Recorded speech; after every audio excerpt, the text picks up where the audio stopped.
we entitled to the right to be forgotten? The media industry continuing to evolve at a lightning pace. It's left millions of Americans with a major problem that generations before didn't have to worry about: their internet record. A new article in The Guardian caught my eye when it announced that several U.S. newspapers and media outlets are beginning to delete some older crime stories and introduce this staggering statistic: 70 million Americans have prior convictions or arrests, roughly 1 in 3 adults. But the policies haven't addressed one of the most damaging ways past run-ins with police can derail people's lives: old media coverage. Those looking to rehabilitate and gain employment are followed by Google search results highlighting their worst moments. Cleveland.com was one of the first to implement a plan looking to correct this effect. It reviews, archives, and considers requests to remove names or some stories entirely. There are, of course, exceptions, things like violence, sex offenses, crimes against kids, corruption, and crimes carried out by public officials. They won't be considered for removal. The effort has since spread to outlets like the Boston Globe, the Atlanta Journal-Constitution, Bangor Daily News, the Oregonian, and NJ.com. Joining me now is Chris Quinn. He's the editor of Cleveland.com, the Plain Dealer. In 2018, he pioneered the Right to Be Forgotten experiment after hearing how past crime coverage was impacting those named in his site's reporting. Chris, good to see you. So what exactly led to this? Actually, it was what was going on in Europe. There was a law that was passed in the European Union that required the search engines to do this, which I have no interest in that. We have the First Amendment in this country. But when that happened, it was 2016, 2017, I got a bunch of people together in the newsroom and I said, hey, should we do this? We get requests like this all the time, and we always stand on tradition. And it was interesting. In that first go-round, our newsroom was very much against it. So I left it there for about a year. But about a year later, I just couldn't take it anymore. I could not continue to tell people, yeah, I don't care if we're wrecking your life. We have to stand on our traditions. It was just too painful to read these letters requesting that we take their names out. So I just instituted it. We got together a committee. We talked about how we would approach it, and we put the word out. I wasn't the first to do this. I learned later that several newsrooms were quietly doing it. We were the first to go very public with it and take all the flack from those in our industry who were dead set against it. Are there hard and fast rules that you use, or I guess like pornography, do you know it when you see it?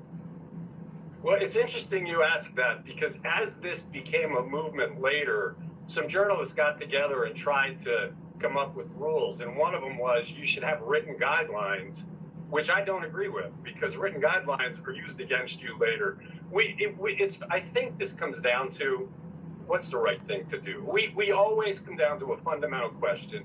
What is the value? Who's the greater value for? Is it greater for the reader to have access to this story, or is the value greater to the person whose life would be restored if you took it down? Almost always, the value is to that person you're helping. And you just say to yourself, what's the right thing to do? It's usually pretty obvious. There have been some tough cases, but it's usually pretty obvious. And, for people that say, hey, you're the first version of history, I don't think historians 100 years from now are going to be looking at minor misdemeanors about somebody who had a DUI and crashed into a bridge. It's just that is not high value content for the future.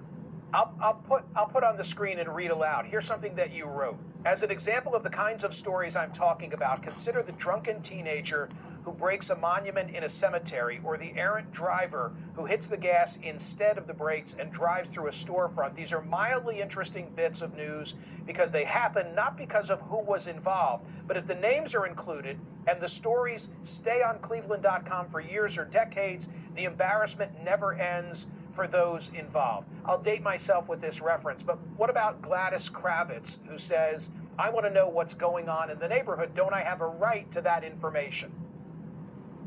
Yeah, I think in real time, you have a right to that information. And in the old days, when it was in print, it would be there, you'd read it, and it recedes into history. The problem now is we're a powerful website.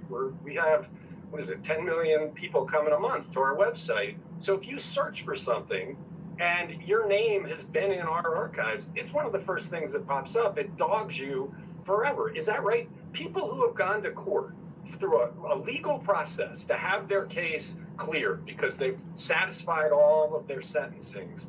It's out of the court record. The official record is gone, but we still flag it. And it's not right. I think when people pay their debt and some time passes, they ought to be able to move on, and we're stopping it. The letters of thanks we get from people when we do this, I mean, they say, I have tears in my eyes. You have given me an extra chance, and that's meaningful. We're part of this community. We're part of the fabric. We have to be responsible. I get it.